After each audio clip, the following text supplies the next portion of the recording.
You ask Tiger to solve. This deals with linear equations with one unknown. The final result is d equals -4. Let's solve it step by step. Simplify the expression. Group like terms. Simplify the arithmetic.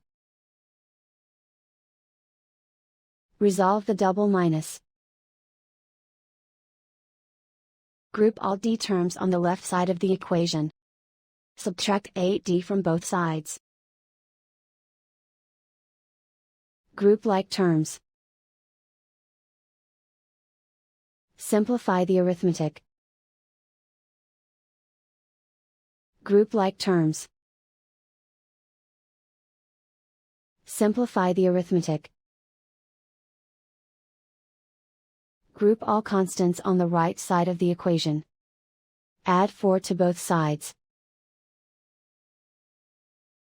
Simplify the arithmetic.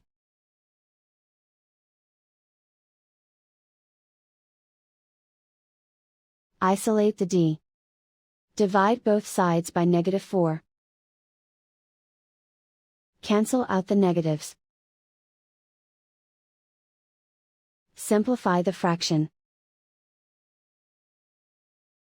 Move the negative sign from the denominator to the numerator. Find the greatest common factor of the numerator and denominator.